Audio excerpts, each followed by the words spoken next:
की base grey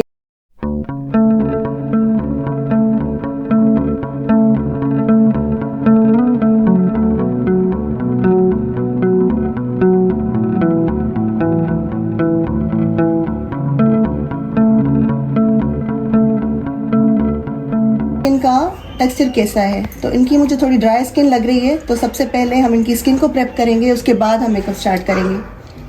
सबसे पहले मैं इनकी स्किन पर ये सीरम लगा रही हूँ।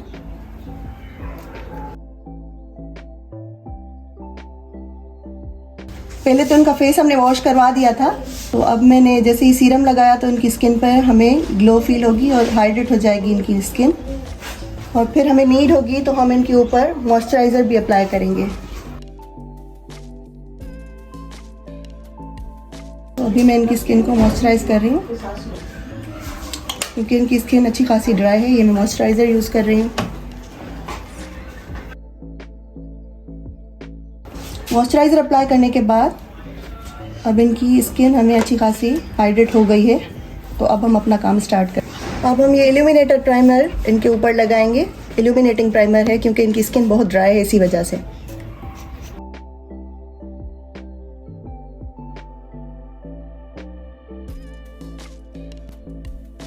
तो पहले हम करेक्शन करेंगे कि जो इसके फेस के ऊपर इम्परफेक्शंस हैं उनको हम क्लियर करेंगे। लाइक डार्क सर्कल्स, चिन के अराउंड ये जो डार्कनेस होती है उसको हम डार्क शेड से सारा कवर करेंगे। ये हम कलर करेक्टिंग कर रहे हैं। पर देखिए आप, डार्क सर्कल्स को भी हम कंसील करेंगे। ये हमारी डर्मा की किट है, उसमें से हम शेड नंबर D13 यूज़ कर रहे हैं। अक्सर आपने देखा होगा कि जो मेकअप है, आपकी स्किन में ये इश्यूज आते हैं कि आपकी बेस ग्रे हो जाती है या फट जाती है। तो उसके लिए उसका ये है कि आप लोग कलर करेक्टिंग नहीं करते प्रॉपरली, इस वजह से ये हमारे इश्यूज आ जाते हैं। अगर हमारी करेक्टिंग या ये कंसीलिंग प्रॉपरली हुई होगी तो कभी भी ये इश्यूज नहीं आएंगे हमारी स्किन के ऊपर। तो इसलिए इन चीज़ों को आप बहुत ध्यान में रख के मेकअप किया करें। अच्छा, इसी में हम जो है हुदा का foundation shade number cashew use कर रहे हैं और ये मैक का NC15, इन दोनों को मिक्स करके हम अप्लाई करेंगे। और इसमें थोड़े से हम इल्यूमिनेटिंग ड्रॉप्स भी ऐड करेंगे ताकि हमारा जो फाउंडेशन है वो ग्लोई आए। मैं इल्यूमिनेटिंग ड्रॉप्स भी ऐड कर रही हूँ ताकि हमारा जो बेस है वो उसका ड्यूई फिनिश आए। और जो हमने फाउंडेशन यूज़ की है, हमारी हुदा की फाउंडेशन फुल कवरेज फाउंडेशन है, और जो हमारी मैक की फाउंडेशन है वो मीडियम कवरेज फाउंडेशन है। तो अब हम अप्लाई करेंगे।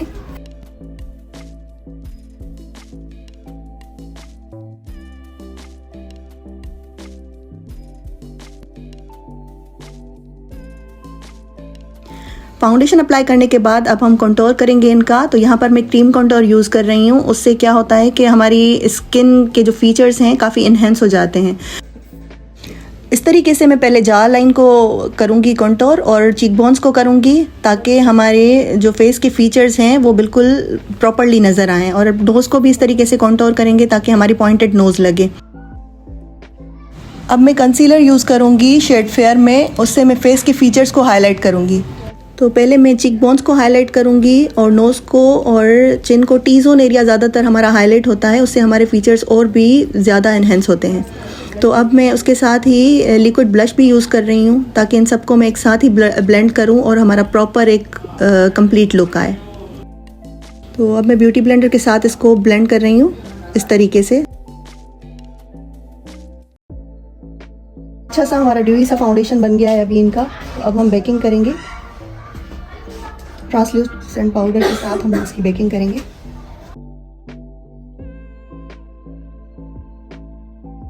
इससे हमारी बेस जो है अच्छे से फिक्स हो जाएगी। अब हम पाउडर कंटूर करेंगे इनकी स्किन का।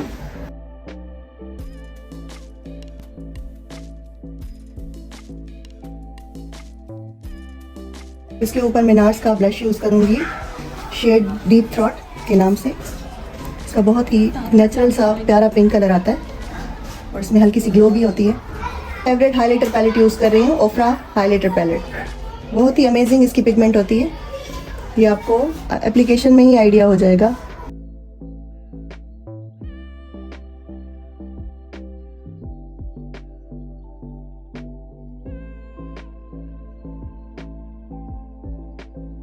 हम अपनी चीक बोन्स को हाईलाइट करेंगे नोज टिप को, के साथ ही मैं मैक का फिक्सर यूज़ कर रही हूँ। फिक्सर अप्लाई करने के बाद अब मैं दोबारा से हाइलाइटर अप्लाई करूँगी ताकि और भी अच्छा सा पिगमेंट आए हाइलाइटर का।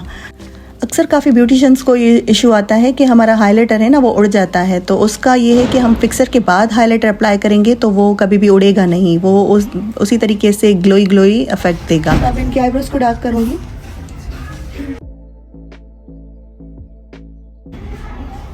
जो इनका शेप है उसी को ही हम नेचुरल तरीके से हल्का सा ब्राउन शेड के साथ ही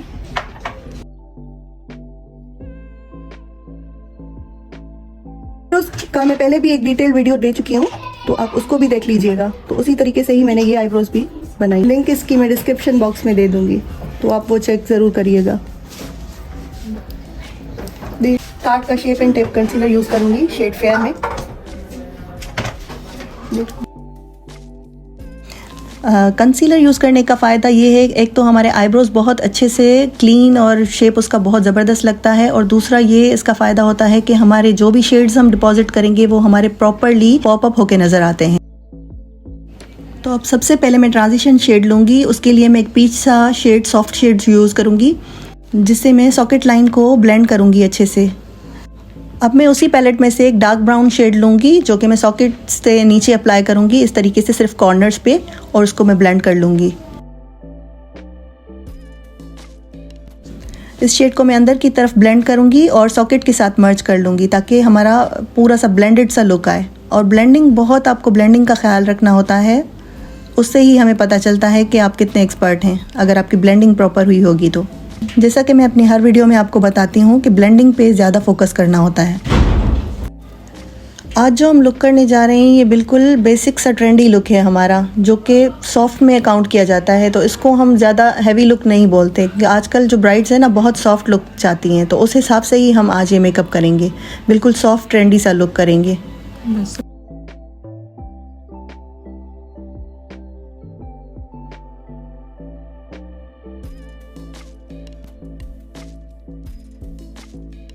अब मैं कंसीलर लूँगी, सेम टार्ट का शेड ही यूज़ करूँगी फेयर में, उससे मैं कट क्रीज बनाऊँगी।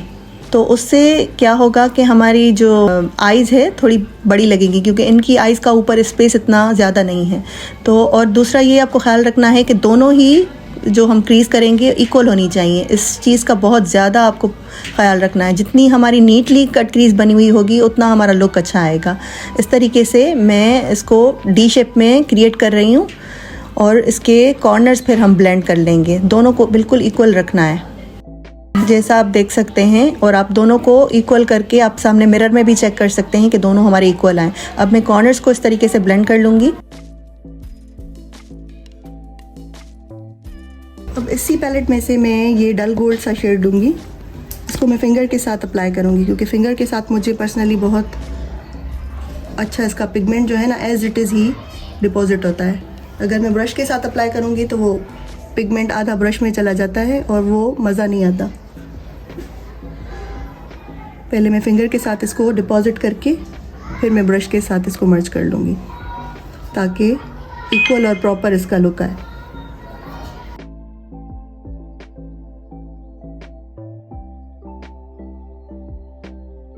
अब मैं डार्क ब्राउन से इसके कॉर्नर्स को थोड़ा सा नीट करूँगी।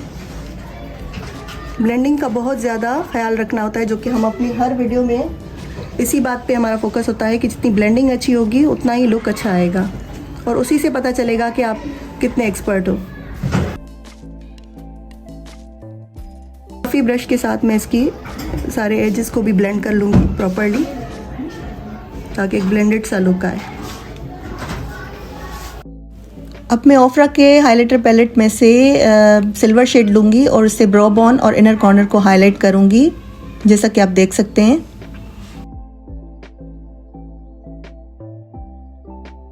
अब मैं ओफ्रा का शेड यूज़ कर रही हूँ, डल गोल्ड में है ये भी, लेकिन इनके पिगमेंट्स बहुत अच्छे होते हैं। तो आइज़ के ऊपर ये मैं अप्लाई करूँगी फिंगर के साथ। ये क्रेयॉन का सीलर यूज़ कर रही हूँ, ये मैंने इसमें निकाल दिया है, और ये मैंने निक्स का ग्लिटर निकाला है शेड ऑलिव ग्रीन में। अब ये मैं अप्लाई करूँगी पूरी लिड के ऊपर।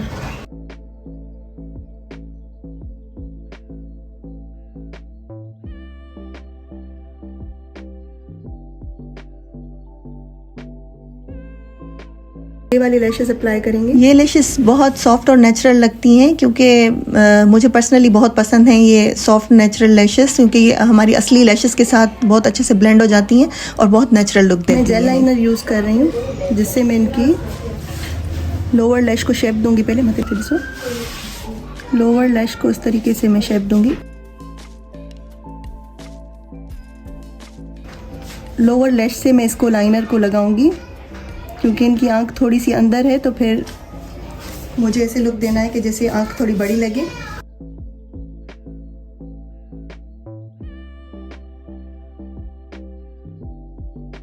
इस तरीके से मैं बिल्कुल स्ट्रेट लाइन निकाल के इसको इस तरीके से स्ट्रोक्स की तरह बाहर की तरफ निकालूंगी और उसको ब्लेंड करूंगी। इस तरीके से हम स्मॉल ब्रश उठाएंगे और उससे सर्कुलर मोशन में इसको कॉर्नर्स को अच्छे से ब्लेंड करेंगे और खाली ब्रश से ही हमें इसको ब्लेंड आउट करना है। और अब मैं ऊपर की तरफ भी हल्का सा लाइनर ड्रॉ करके और उसको भी ब्लेंड कर दूंगी खाली ब्रश से।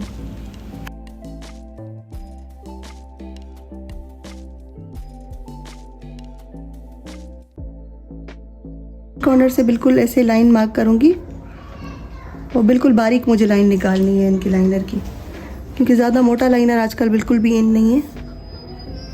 लाइनर का ज़्यादा शेप नहीं दूंगी, सिर्फ कॉर्नर पे दूंगी ताकि इनकी आईज़ का अपर एरिया हमें ज़्यादा मिल जाए।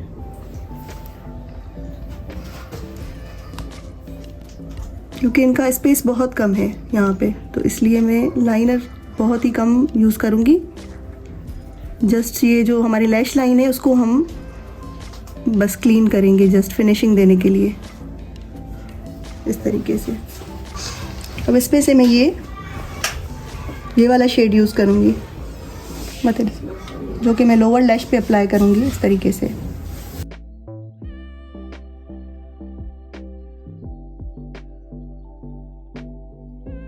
फ्रंट से मैं थोड़ा सा पीच शेड लूँगी ताकि थोड़ी खुली हुई आंख लगे। इनकी आंख थोड़ी अंदर है तो मैं उस हिसाब से ये यहाँ से हमारे डार्क शेड्स आएंगे और यहाँ से फ्रंट से हमारे लाइट शेड्स आएंगे।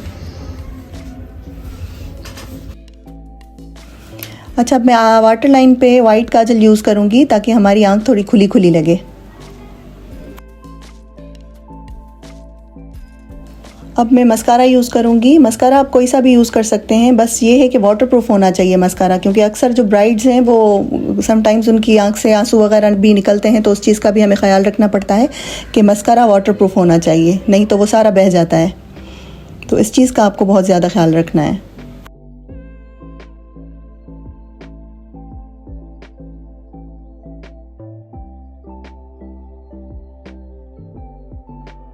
अब मैं एसटी का डार्क मरून शेड यूज़ कर रही हूँ। इससे मैं लिप्स को आउटलाइन करूँगी और प्रॉपर शेप देंगे जो कि हमारे लिप्स की है। तो उससे थोड़े से कि हम आउटर लाइन डार्क यूज़ करेंगे और इनर से हम थोड़ा सा लाइट शेड देंगे, तो उससे हमारे लिप्स पाउटी लगते हैं। तो मैं उसी टेक्निक को फॉलो करते हुए अभी लिपस्टिक अप्लाई करूँगी। अगर थोड़ा सा शेड बाहर निकल आए तो इस तरीके से हम उसको नीट करेंगे कंसीलर के साथ। तो अब मैं गैब्रिनी का शेड यूज़ कर रही हूँ रेड, जो कि मैं इनर लिप्स पे अप्लाई करूँगी। इससे हमारा शेप, लिप्स का शेप बहुत पाउटी सा और अच्छा सा शेप आता है। अब मैं बिल्कुल ज़ीरो साइज़ के ब्रश के साथ सिल्वर कलर से इनर कॉर्नर को थोड़ा सा हाईलाइट करूँगी, इस तरीके से लगाऊँगी ताकि हमारी आंख और भी खुली खुली लगे। तो अब मैं इनके लाइनर को थोड़ा सा फाइनल फिनिशिंग दे रही हूँ, क्योंकि बिल्कुल मुझे ब्राइडल है तो बिल्कुल नीट और फिनिश्ड लुक आना चाहिए। तो उसके लिए मैं थोड़ा सा नीचे से इसको कंसीलर से क्लीन कर लूँगी।